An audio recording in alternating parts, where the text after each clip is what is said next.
On va prier pour commencer. Notre Dieu et Père, nous sommes reconnaissants ce matin que tu nous aies réunis.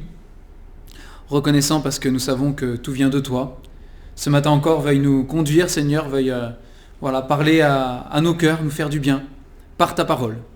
Seigneur, tu le dis, elle est la vérité. Et nous avons besoin, Seigneur, pour nos âmes, d'être nourris de vérité, d'être nourris de toi. Merci vraiment pour ta grande bonté, pour ta fidélité. Parce que c'est vrai, de génération en génération, Seigneur, tu restes le même, ta parole demeure, Seigneur. Et nous sommes reconnaissants de la tenir entre nos mains. Et mieux encore, Seigneur, pour ceux d'entre nous qui t'avons accepté de l'avoir dans notre cœur.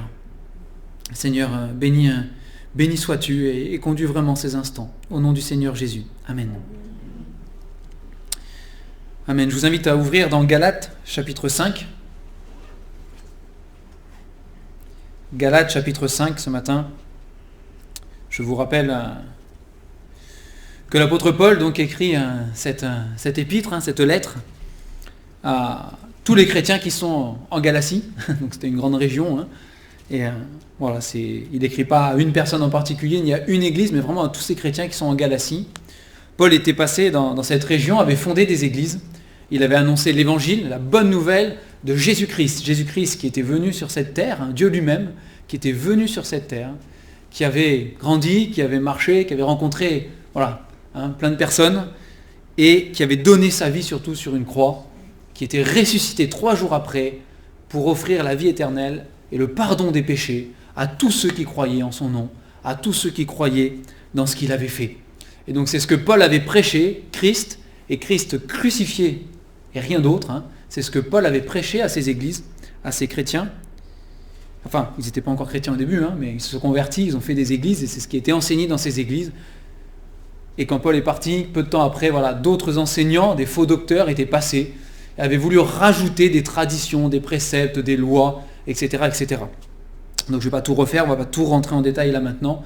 Mais Paul écrit à ces Galates pour leur rappeler que la pépite, le diamant, le trésor de Dieu, c'est l'évangile et qu'on n'y touche pas. On ne peut pas rajouter quelque chose à l'évangile, on ne peut pas enlever quelque chose à l'évangile. Ce que Jésus a fait, il l'a fait une fois pour toutes. Le salut qu'il offre, il l'offre une fois pour toutes. Et on l'accepte par la foi seule, sans les œuvres de la loi, et sans rien d'autre à rajouter derrière.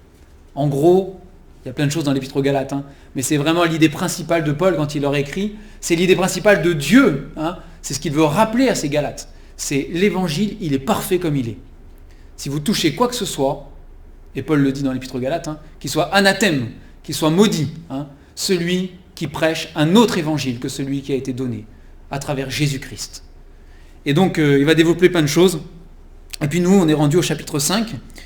Et Paul va expliquer à ces Galates, donc le Seigneur, à travers Paul, va expliquer à ces Galates, on est à la fin du chapitre 5, on est avec le fruit de l'esprit, au verset 22.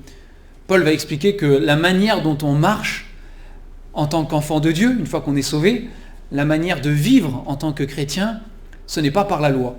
On a été sauvé par la foi, on continue à marcher par la foi, et c'est pas par obligation, c'est pas par des règles, c'est par l'esprit qui vit en nous. Et Paul le rappelle dans cette épître aux Galates, on a été transformé, on a été changé. Quand on a reçu Jésus, si vous avez reçu Jésus comme votre sauveur, vous avez cru de tout votre cœur qu'il est mort pour vous sur cette croix, vous avez demandé pardon pour vos péchés, vous n'avez pas changé de religion, vous avez été transformé et changé de l'intérieur. C'est ce que dit la Bible.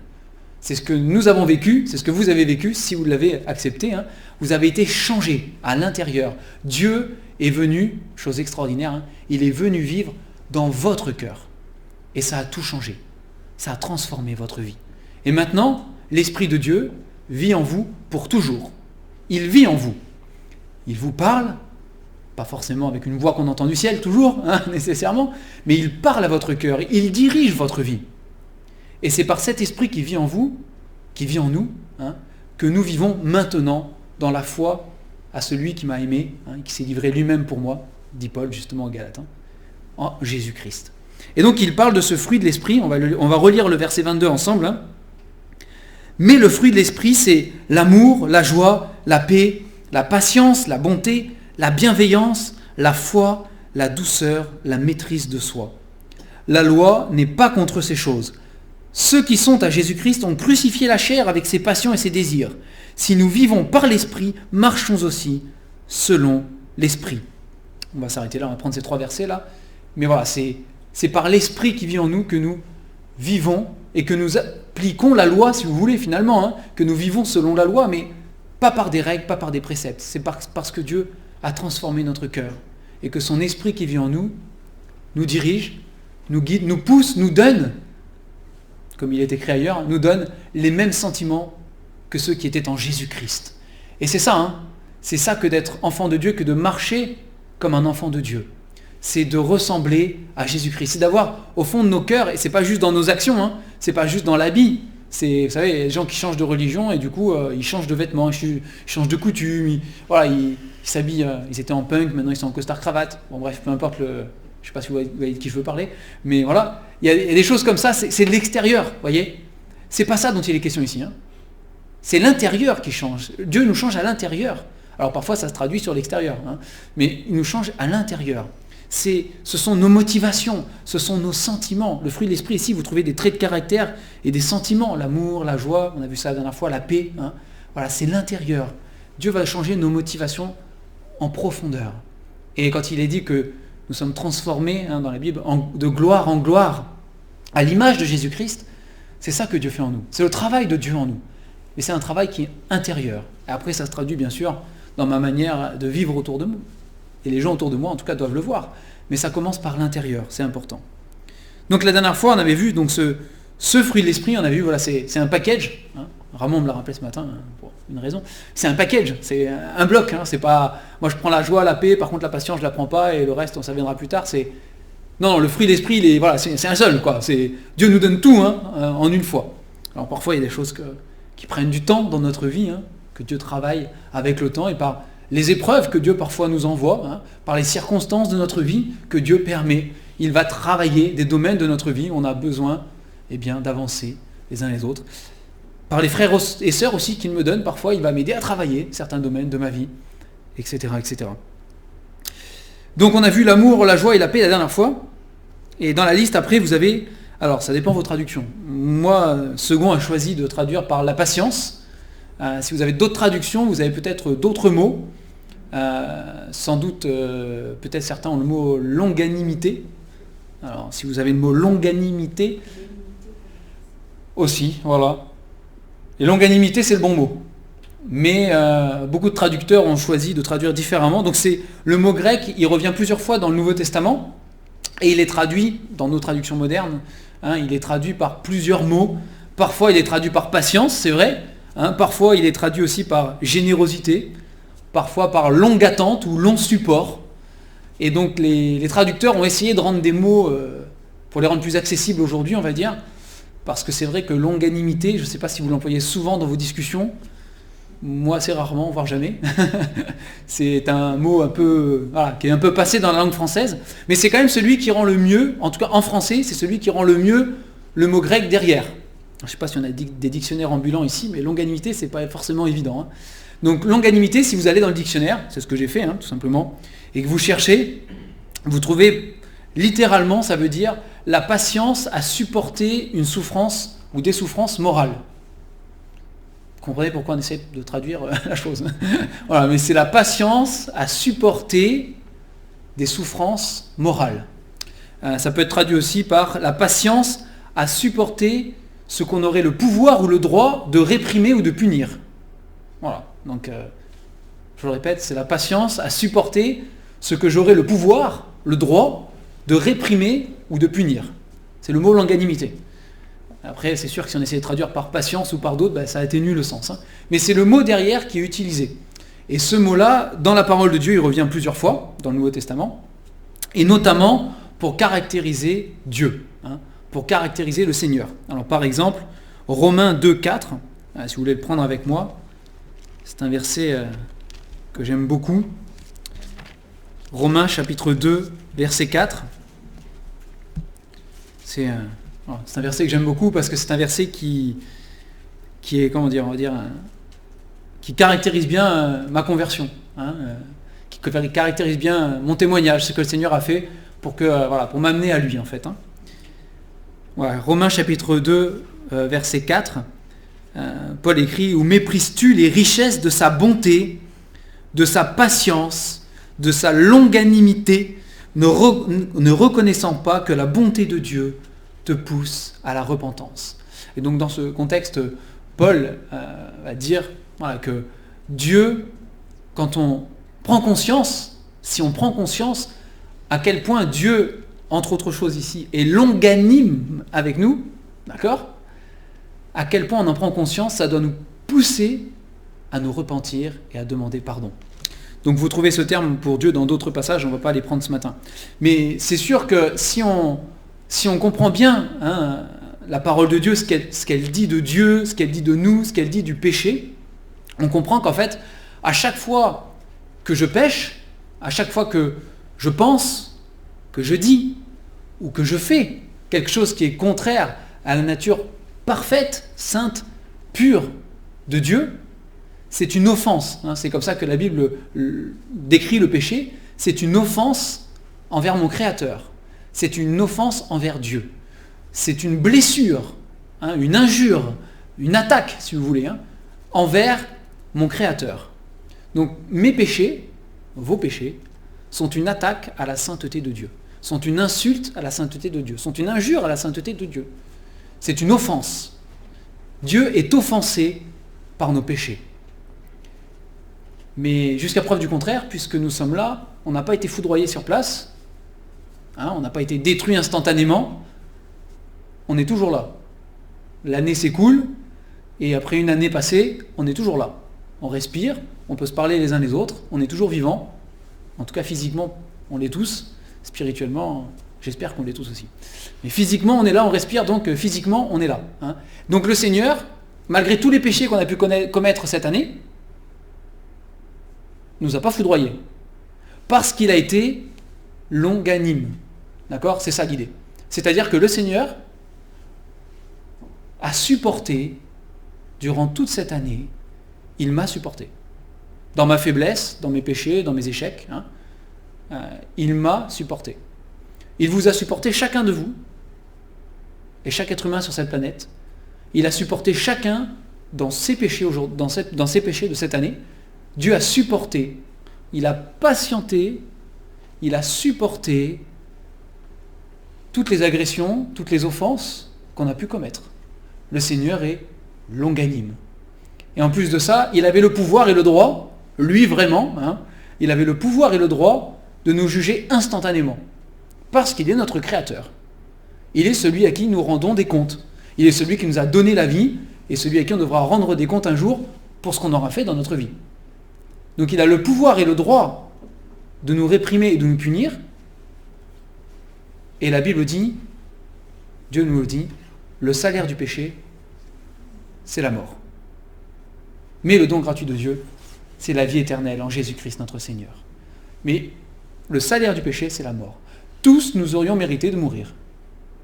Mais Dieu a été longanime, parce qu'il a supporté avec une grande patience mes offenses. Et il ne m'a pas puni, tout de suite en tout cas, de manière à me condamner pour l'éternité. Alors si vous êtes en Jésus-Christ, il est votre haute retraite, il est votre refuge, il est votre demeure, il est celui qui vous garde, et il a promis que personne ne pourrait vous ravir de sa main. Il a promis qu'il n'y a maintenant plus aucune condamnation pour ceux qui sont en Jésus-Christ. Donc, néanmoins, Dieu a été quand même très longanime avec nous parce que parfois nous sommes encore tombés, parfois nous avons encore chuté, parfois nous avons encore péché. Et Dieu a manifesté sa longanimité envers nous, même ses enfants, dans ces moments-là. Et si vous qui êtes là ce matin, vous n'avez jamais fait la paix avec Dieu à travers Jésus-Christ, s'il n'est pas votre sauveur, vraiment, alors Dieu a été longanime parce qu'il vous laisse encore l'opportunité aujourd'hui de vous tourner vers lui, de dire c'est le jour où je vais demander pardon à Dieu pour mes péchés, le jour où je vais croire de tout mon cœur et je vais comprendre ce que Jésus a fait pour moi. Je vais lui demander de me sauver, d'être mon sauveur pour l'éternité. et Dieu est longanime. Et quand on prend conscience, Romains 2 c'est ça, hein, Romains 2, 4, quand on prend conscience de, si on prend l'année qui s'est passée, on prend l'année mais on pourrait prendre toutes les années, si on prend cette année-là passée, quand on prend conscience de combien Dieu a été bon avec moi, combien Dieu a été longanime avec moi, il a patienté, alors oui Seigneur, pardon pour ce que j'ai fait, pardonne-moi, pardonne ce que je suis. Ça doit pousser, ça doit vous pousser, ça doit me pousser à la repentance. Hein, à la repentance. La parole de Dieu nous dit en Galates 5, 22, que cette longanimité, parce que c'est le mot ici qui est traduit, moi par patience, et vous peut-être par autre chose, mais c'est le mot, hein, cette longanimité qui est un trait de caractère de Dieu, si vous êtes enfant de Dieu, ça doit être aussi un trait de caractère chez vous, chez moi. On doit être chacun longanime. Ça veut dire qu'on doit avoir cette patience de Dieu à supporter les souffrances morales que nous subissons. De la part de ce monde, de la part parfois de nos familles, parfois des circonstances de la vie, de ce que nous vivons. Mais ça doit faire partie, ça doit faire partie de notre vie, c'est ce que l'Esprit doit produire en nous. Et dans la parole, on peut trouver des exemples, et autour de nous, peut-être, on peut en trouver. Et si on regarde l'histoire des enfants de Dieu, on trouve plein de témoignages où on a vu cette qualité qui n'est pas naturelle à l'homme. Je ne sais pas vous, mais moi, c'est pas naturel, clairement, d'être longanime, supporter patiemment des souffrances morales, et surtout quand en plus si j'avais le droit et le pouvoir de les réprimer, ce serait encore plus dur peut-être. Mais voilà, supporter ça patiemment, c'est difficile, c'est pas humain, c'est pas humain. Mais des hommes et des femmes dans l'histoire de l'humanité, des enfants de Dieu ont témoigné par leur vie, d'une longanimité. Ils ont supporté patiemment les souffrances morales qu'ils enduraient. Et c'est ce que nous devons faire à l'image de Jésus-Christ, qui lui aussi a enduré et a supporté patiemment les souffrances morales et même physiques pour lui, qu'il a pu subir. Il est dit qu'il a été muet comme une brebis devant ceux qui le tondent, devant ceux qui l'amènent même à l'abattoir. Il n'a pas ouvert la bouche, il est dit. Il aurait eu le pouvoir, le droit. Ceux qui étaient autour de lui se moquaient. Descends de la croix, sauve-nous, sauve-toi. Non, il a été longanime jusqu'au bout. Alors lui, pour nous sauver, bien sûr, il avait en vue, dans son amour, notre salut. Et c'est pour ça qu'il a été longanime jusqu'à la croix, jusqu'à la résurrection après. Il l'a été. Mais voilà, c'est en tout cas, si vous êtes en Jésus, si l'Esprit de Dieu habite en vous à transformer votre cœur, c'est ce qu'on doit retrouver en nous. Et on doit cultiver ce trait de caractère du Seigneur Jésus dans notre vie, la longanimité. Alors il y a le mot patience, c'est vrai dedans, c'est pour ça que des fois c'est traduit par patience, mais c'est pas juste simplement être patient, on est impatient d'ouvrir les cadeaux de Noël, alors on est patient, c'est pas du tout le sens du mot là, c'est pas ce sens-là, c'est vraiment le sens patient dans une situation difficile, éprouvante, dans des souffrances qu'on peut subir. Et c'est un témoignage. Alors ça veut dire que si on prend l'inverse de cette définition, ce qu'on ne doit pas trouver chez nous, du coup, c'est l'idée de vengeance. Pourquoi ? Parce que quand je subis des souffrances morales, ou physiques ou autres, peut-être que naturellement, mon trait de caractère, c'est il va voir quand ce sera son tour, lui, je ne vais pas le louper. Non, c'est pas de la longanimité, pour le coup. Voilà, donc tout ce qui est de la vengeance, on met de côté, et la parole nous dit, le Seigneur le dit, à moi la vengeance, à moi la rétribution, dit le Seigneur. C'est pas à vous. Et le Seigneur Jésus lui-même dit, voilà, si on te maudit, tu bénis, si on te fait du mal, tu fais du bien. Donc la vengeance, du coup, la rébellion aussi, on se rebelle, non. La longanimité, ça exclut complètement la rébellion, la dureté, l'impatience, normalement, du coup, la rancœur, l'amertume. Voilà, tout ça, c'est des fruits de la chair, de ce qui en nous est humain et naturel, et qui est corrompu par le péché, mais ça ne vient pas de Dieu. Ce qui vient de Dieu, voilà, c'est la longanimité. La longanimité. Et par nos propres forces, on est incapable du coup d'être longanime. C'est pas en nous, c'est pas normal. C'est transformé par l'Esprit de Dieu, par contre, on doit pouvoir le faire. C'est la parole qui le dit. C'est Dieu qui le dit. C'est je puis tout, dit l'apôtre Paul, je puis tout par celui qui me fortifie. Par Jésus-Christ, je peux tout. Je peux tout accomplir, je peux marcher selon l'Esprit. La patience, après vous avez la bonté, la bienveillance. Alors les deux mots employés pour bonté et bienveillance sont parfois traduits l'un par bonté et par bienveillance, enfin ils alternent. La bénignité, on a aussi parfois. Donc c'est cette caractéristique qui est portée vers le bien, vers faire du bien, vers être bon, la bonté. C'est Dieu est bon. Tout ce qu'il fait est bon. C'est dans ce sens-là. Dans le sens où les projets... C'est le micro ça ? C'est le micro. Les projets qu'il a pour nous, qu'il a pour vous, sont des projets de bonté. On va faire sans micro. La bonté de Dieu. Dieu a des projets, Dieu a des plans qui sont pour notre bien. Vous connaissez ce verset ? Toute chose concourt au bien de ceux qui aiment Dieu. Je change les piles ? Oui. Sinon, je peux augmenter ma voix aussi, mais... Je sais pas où sont les piles. Ouais, c'est pas grave. Toute chose concourt au bien de ceux qui aiment Dieu. Et nous sommes appelés à manifester donc cette bonté, cette bienveillance, c'est-à-dire vraiment avoir pour motivation le bien de ceux qui sont autour de moi. Est-ce que c'est ce qui nous motive vraiment ? Et c'est un fruit de l'esprit. On est encouragé de savoir que le Seigneur Jésus, lui, il veut toujours notre bien. Toujours. C'est absolu. Il ne cherche pas le mal pour moi, ce qui est mauvais. Il cherche ce qui est bon. Alors après, c'est vrai que parfois, on n'en a pas l'impression parce que nous, humainement parlant, on a l'impression que certaines choses sont bonnes pour nous, alors qu'en fait, elles ne le sont pas.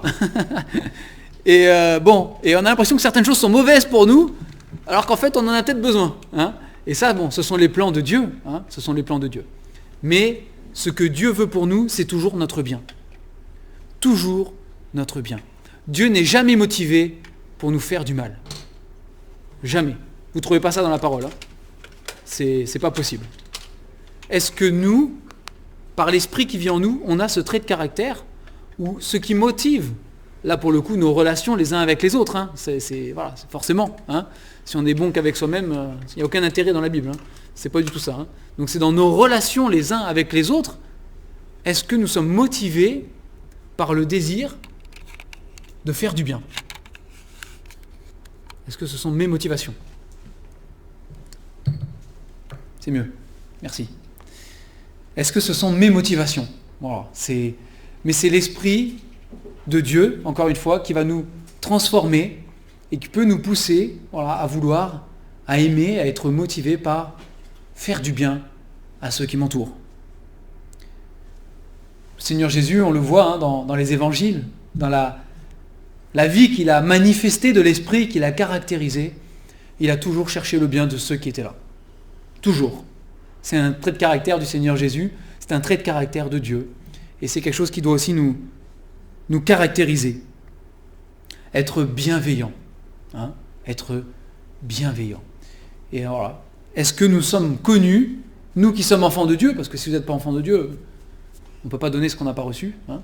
Mais voilà, nous qui sommes enfants de Dieu, est-ce que nous sommes connus par ceux qui nous entourent pour être des gens bienveillants et bons. Donc dans la bonté aussi, dans ce terme de bonté, on retrouve aussi la générosité. Ça va avec. Voilà, ils sont quelqu'un de bon, de généreux, de bienveillant. Dans bienveillant, vous avez le mot veillant. Vous avez veiller. Donc quelqu'un de bienveillant, voilà, c'est quelqu'un qui veille au bien de ceux qui sont autour de lui. Veiller, c'est une action qui est active, d'accord ? C'est pas quelque chose de passif. Je veille pas passivement. Si les sentinelles qui surveillaient ou qui veillaient sur les tours pour avertir du danger était passive, et il y en a eu, ça a causé des problèmes. Hein. Il fallait être actif, il fallait être réveillé, il fallait être vigilant, il fallait veiller. Hein. Donc c'est ça, c'est veiller au bien de ceux qui m'entourent. C'est pas juste j'attends que j'ai peut-être une occasion de faire du bien, c'est je veille, je suis attentif. Si je peux faire du bien, je suis prêt quoi. Je suis prêt à le faire. Hein. Je suis prêt à le faire. C'est le trait de caractère que le Seigneur Jésus demande ici. C'est ce qui doit nous caractériser. Après, vous avez, alors je ne sais pas comment c'est traduit, pareil chez vous, moi j'ai la foi, peut-être vous avez la fidélité, qui est ici dans ce passage-là une meilleure traduction. Hein. Il ne s'agit pas de la foi, genre je crois, mais vraiment de la foi dans le terme, dans le sens être fidèle. Hein, être fidèle. Vous avez ce verset qui me vient à l'esprit, je ne sais plus si c'est dans les psaumes, je crois que c'est dans les psaumes, qui dit, un psaume ou un proverbe, c'est un des deux, hein, qui dit « Beaucoup d'hommes proclament leur bonté, mais un homme fidèle, qui le trouvera ?» Qui le trouvera ? Et c'est un verset qui m'a toujours marqué. Et il y a plein de gens qui peuvent dire qu'ils sont bons, bon. À l'échelle humaine, hein, on est bien d'accord. Hein. À l'échelle de Dieu, nul n'est bon, nul ne fait le bien, pas un seul, pas même un seul. Hein. Mais aux yeux des hommes, certains peuvent dire « Ah, je suis bon ». Ou on peut trouver un homme ou une femme, on dire quand même dans sa vie, il a été bon, elle a été bonne. Hein. C'est dans le sens où vraiment ils ont fait quelque chose, peut-être pour l'humanité, ou j'en sais rien. Hein, voilà. Beaucoup d'hommes proclament leur bonté. Mais un homme fidèle, qui le trouvera ? Qui le trouvera ? Hein, la vraie fidélité, comme l'a rappelé Ramon ce matin, pas juste pendant un moment, hein, pas juste dans une circonstance, mais une fidélité à toute épreuve, hein, dans la persévérance, dans la constance, jusqu'au bout, et malgré tout, surtout, malgré tout. La Bible nous déclare que Dieu est fidèle. C'est une des qualités qui me touche le plus avec l'amour, sans doute, et la grâce, mais c'est une des qualités, moi, qui me touche le plus de la part du Seigneur. Il est fidèle. Et si je trouve ça si touchant, c'est parce qu'il est fidèle malgré moi. Il est fidèle malgré tout, en fait. Et c'est ça qui est beau. Parce que finalement, moi aussi, je peux être fidèle envers quelqu'un qui me fait toujours que du bien, qui est toujours gentil, qui est toujours parfait avec moi. Pas de problème, hein ? Pas de problème. Mais la fidélité envers quelqu'un qui ne le mérite pas du tout, accorder ma confiance et ma fidélité à quelqu'un qui ne le mérite pas, bon, humainement, je ne peux pas. Hein. Il faut vraiment que l'Esprit de Dieu, justement, agisse pour que ce soit possible. Hein. Mais humainement, c'est non. Mais c'est ce que Dieu fait. Il manifeste sa fidélité en toutes circonstances. En toutes circonstances. Si nous confessons nos péchés, il est fidèle et juste pour nous les pardonner et pour nous purifier de toute iniquité. Le Seigneur est fidèle jusqu'au bout dans mon péché. Quand je tombe, quand je pêche, quand je chute, il reste fidèle. Et la Bible, si nous sommes, elle dit, hein, elle déclare dans ce même passage, hein, si nous sommes infidèles, il demeure fidèle. Il reste fidèle malgré le fait que moi je sois infidèle des fois. Infidèle à sa perfection, infidèle à sa sainteté, infidèle à sa loi. Hein. Voilà. Quand je tombe, lui demeure fidèle. C'est la fidélité de Dieu. Et ce mot, voilà, qui parfois est traduit parfois ici, là, c'est vraiment ce terme-là de fidélité. C'est ce qui doit caractériser l'enfant de Dieu. La fidélité malgré tout. Fidélité envers Dieu, premièrement, bien sûr, hein, malgré tout. Malgré les circonstances de notre vie. Vous savez, dans la parabole du semeur, vous avez ces grains qui tombent un peu partout et qui symbolisent plusieurs cœurs. Hein, et vous avez ces terrains qui sont fidèles finalement jusqu'à ce qu'il y ait un obstacle. Hein, ils y croient juste comme ça, ils entendent la parole, ils entendent l'évangile, oui, moi je crois. Et puis tout de suite après, il y a une épreuve qui se présente, hein, et boum, plus de fidélité, rien du tout, terminé, rien. C'est rien du tout. Non, ma fidélité envers Dieu, elle n'est pas en fonction de ce que je vis, en fonction des circonstances de la vie, en fonction des drames, des tragédies, des détresses, des épreuves. Elle n'est pas en fonction de ça.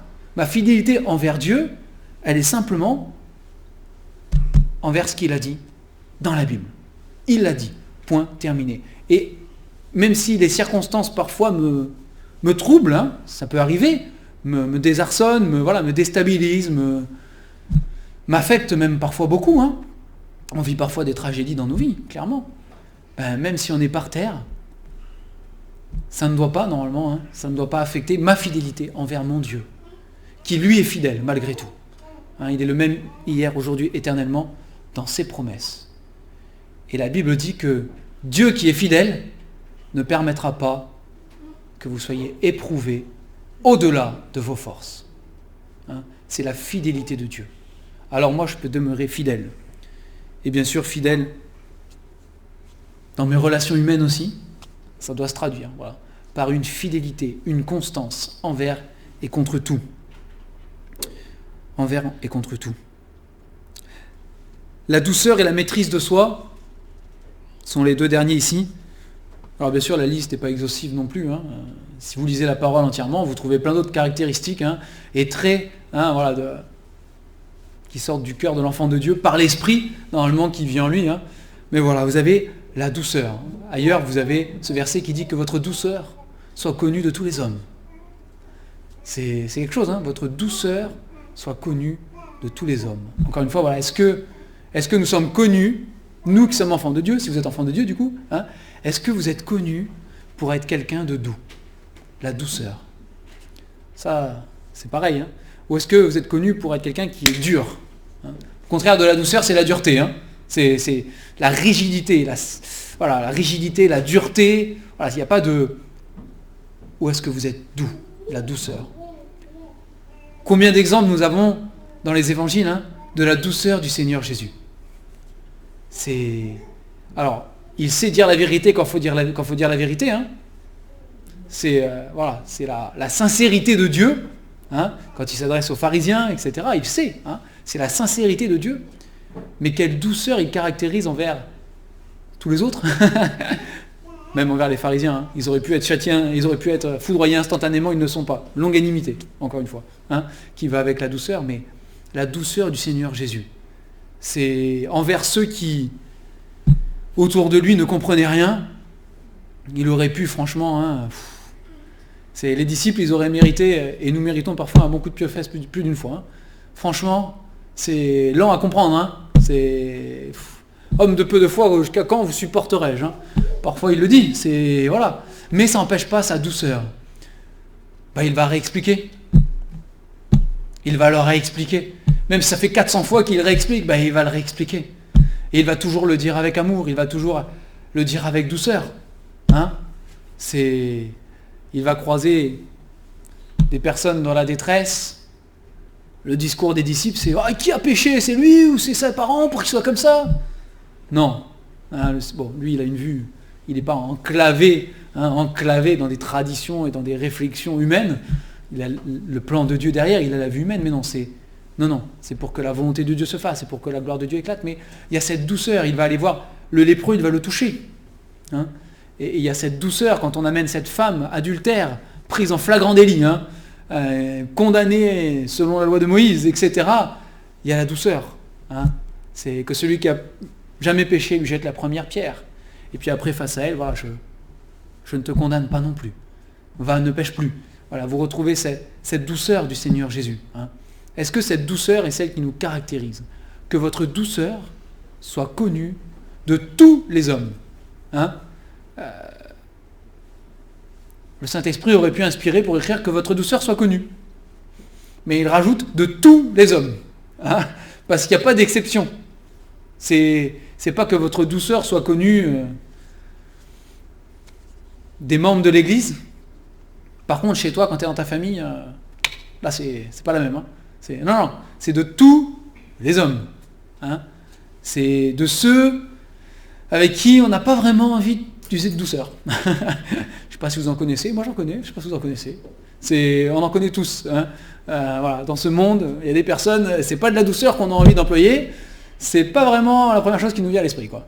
Non. Il dit que votre douceur soit connue de tous les hommes. Tous les hommes, sans exception. Et puis la maîtrise de soi. La maîtrise de soi, alors peut-être que vous avez une autre traduction qui dit la tempérance. c'est sans doute le mot exact, hein, ou peut-être le mot exact, c'est un grand mot, mais peut-être le mot le plus proche en français du mot original, hein, le mot tempérance. Être tempérant, savoir se maîtriser, savoir se contrôler. C'est pareil, encore une fois, est-ce qu'on est connu pour être quelqu'un qui est maître de soi? Je pense qu'on n'est pas capable d'être maître de soi en fait. Hein. Je pense que la Bible nous révèle que le cœur de l'homme est méchant, tortueux et plein d'autres choses. C'est ce que dit la Bible. Et que je ne peux pas être maître de moi-même. Maintenant, je peux choisir d'avoir un maître qui lui me maîtrise. Hein, et c'est le Seigneur Jésus. C'est ce que dit la Bible. Hein. Il est notre maître. C'est ce que ça veut dire aussi. Maître dans le sens où j'apprends de lui. Mais dans ce contexte-là, ici, hein, il est aussi le maître qui sait me maîtriser, qui sait me parler. Et dans ces moments où je pourrais manquer de maîtrise de moi, hein, parce que j'arrive pas à me maîtriser moi-même, parce que parfois les émotions me submergent, parce que parfois l'indignation me submerge au point de... C'est bien d'être indigné, hein, la Bible dit. C'est pas un problème d'être indigné, c'est ce que ça engendre derrière comme conséquence parfois qui est pas bon. C'est comme la colère. Hein. La Bible ne dit pas que la colère est un péché, mais la Bible dit si tu es en colère, ne pêche pas. Donc c'est ce que la colère va engendrer derrière. Donc dans ces moments-là où je sens que bon, comme on dit en français, c'est la goutte d'eau qui fait déborder le vase, hein. C'est où la moutarde me monte au nez, puis il y en a d'autres, voilà. Mais voilà, pour dire, c'est... Puis bon, nous, ancêtres des Celtes, on sait ce que c'est que voilà, la maîtrise de soi, c'est compliqué. Et ces Galates, si vous avez suivi d'ailleurs l'étude, pour une grande partie, sont aussi des cousins germains, hein, puisque ce sont aussi des Celtes. Hein. Voilà. Donc ils savaient ce que c'était, que voilà, c'est voilà, on a un tempérament, quoi, hein, comme on dit. C'est voilà, la maîtrise de soi. Ben, dans ces moments où je sens que voilà, moi je connais celui qui peut me maîtriser. Hein, je connais celui qui est le maître de mes émotions, de mes sentiments, de mon cœur, de ma vie, de mes actions, de mes pensées. Et je peux aller à lui dans ces moments-là et dire Seigneur, tu me vois là, tu me connais, tu sais ce qui est dans mon cœur, tu sais ce qui est dans mon esprit, tu sais ce qui... Voilà. Et parfois ce sont des situations légitimes hein, qui nous mettent dans des états pas possibles. Hein. Des situations où c'est légitime de... Voilà. Mais le Seigneur dit voilà, on doit être maître de soi, et la seule manière d'être maître de soi, c'est de laisser le Seigneur Jésus être maître de ma vie. Et il le dit, je l'ai dit la dernière fois aussi, hein, et il le répète, voilà, sans moi, vous pouvez rien faire. Hein. Si vous êtes coupé là, si vous êtes détaché, vous pouvez rien faire, vous ne porterez aucun fruit. Ce fruit-là, il n'est pas possible si vous ne demeurez pas hein, en Jésus, si lui n'est pas maître de vos vies. Alors il dit la loi n'est pas contre ces choses. De toute façon, qui pourrait être contre ces choses hein. C'est personne, et la loi encore moins. Ceux qui sont à Jésus-Christ ont crucifié la chair avec ses passions et ses désirs. Et on va terminer avec ce verset-là. Voilà, c'est le secret. Il n'y en a pas d'autre. Pour vivre cette vie qui reflète Jésus-Christ, pour témoigner de Jésus-Christ à travers mes pensées, mes paroles, mes actions, pour vivre de Jésus, il faut être à Jésus. Il faut avoir crucifié toute ma vie à Jésus. C'est l'œuvre que Jésus a fait à la croix. Tout est accompli. Il a tout fait. Et c'est le reconnaître. Tu es mon sauveur. Tu es mort pour moi. C'est ma vie passée n'est plus. Mes travers du passé ne devraient plus être non plus. Ils ont été crucifiés. Ma chair, mes passions, tout ça, mes désirs. Voilà, tout est crucifié avec Jésus-Christ. Et il dit, si je vis, Paul dit, hein, si je vis, ce n'est plus moi qui vis, c'est Christ qui vit en moi, quoi. Et c'est ça. Je ne suis plus le même parce que l'Esprit a changé mon cœur. Il a crucifié ce qui en moi était de l'ancien homme, du vieil homme, dit la Bible. Hein. Tout ça, ça a été crucifié, anéanti, détruit à la croix. Je suis né de nouveau. Je suis né d'en haut. Je suis né spirituellement. J'ai reçu l'Esprit de Dieu et il m'a changé. Alors tout ce qui, avant, était le fruit de la chair, produit par ma nature humaine, corrompue au péché, ça c'est crucifié. Maintenant je vis pour Christ. Je vis en Christ. Et ça change, non, ça va tout changer. Si ça ne change rien, examinez-vous vous-même, dit la parole, pour savoir si vous êtes dans la foi. Mais si ça ne change rien, c'est grave. Hein. Mais ça doit changer. Ma vie est transformée. Ma vie est changée.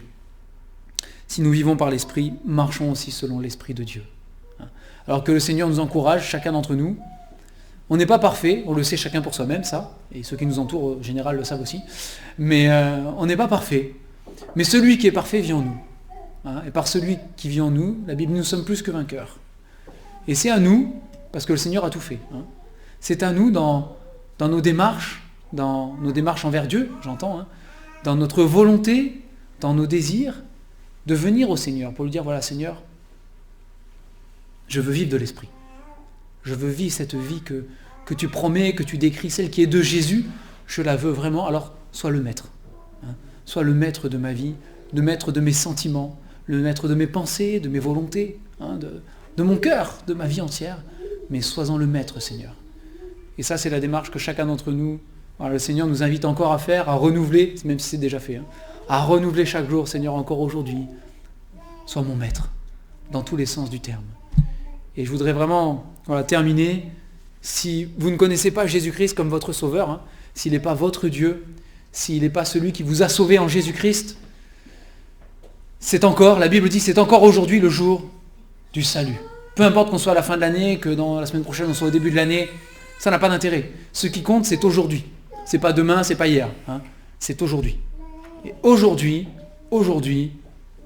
comprends que Jésus-Christ est longanime avec toi. Que Dieu est longanime. Il supporte patiemment ton péché, ta rébellion, ta dureté, ta résistance à son appel, parce qu'il veut t'appeler à lui. Ta résistance à son appel, il le supporte encore. C'est ce que dit la Bible. Et il y a un verset qui dit que Dieu n'a pas trahi sa promesse, mais qu'il patiente, il ne tarde pas, mais il patiente. Parce qu'il ne veut qu'aucun périsse, mais que tous parviennent à la repentance. Il veut que tous soient sauvés. C'est ce que dit la parole de Dieu. C'est ce que Dieu déclare, c'est sa volonté. Il veut que chacun d'entre nous, on soit sauvé. Donc si Dieu est encore patient aujourd'hui avec toi, c'est parce qu'il veut te sauver. Il veut que tu donnes ton cœur à Jésus. Et si ce n'est pas fait, vraiment, je t'encourage à le faire ce matin. Parce qu'il n'y a pas de plus belle chose, il n'y a pas de plus grande chose que de donner sa vie à Jésus-Christ. D'accepter et de croire qu'il soit mort à la croix pour te sauver, parce qu'il a payé pour tes péchés, pour t'intégrer à la famille de Dieu et te donner une place avec lui. On va prier pour terminer. Seigneur notre Dieu, merci pour ta parole, merci parce qu'elle est riche, elle est profonde. Il y aurait tellement de choses à découvrir, Seigneur. Et je veux particulièrement te remercier ce matin pour ta longanimité, pour cette patience à supporter mon péché encore parfois, pour ta patience à supporter tout ce qui, dans ce monde, peut t'offenser, Seigneur. Parce que tu as en vue le meilleur, tu as en vue le salut de ceux qui sont perdus. Gloire à toi, Seigneur, pour ta fidélité malgré nous, malgré ce monde. Merci, Seigneur, pour ta patience qui se prolonge encore aujourd'hui, dans le but de sauver. Seigneur, nous te prions pour nous qui sommes tes enfants. Nous te prions que nous sachions te rendre maître, Seigneur, maître de nous-mêmes. Seigneur, sois notre maître dans chaque domaine.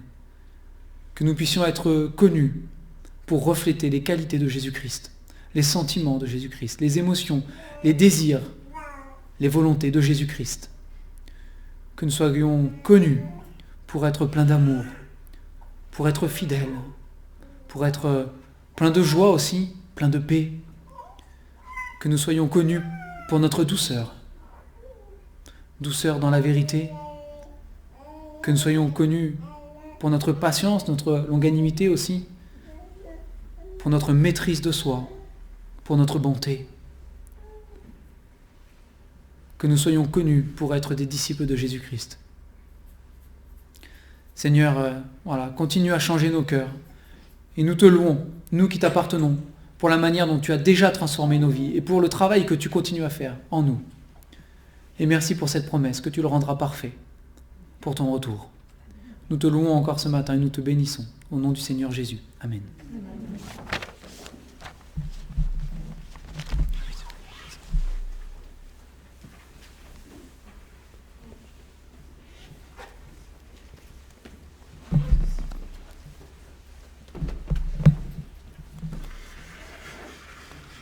c'est un beau programme, c'est un beau projet que le Seigneur a fait pour nous. Mais c'est le projet de Dieu. Nous, on est incapable de l'accomplir, mais lui peut le faire. Et on veut lui demander simplement de le faire. Je propose de chanter cette prière. Change-moi, Seigneur, et purifie-moi. Toi, tu es le potier, je suis l'argile. Je suis à ta disposition. Façonne-moi comme tu l'entends, Seigneur.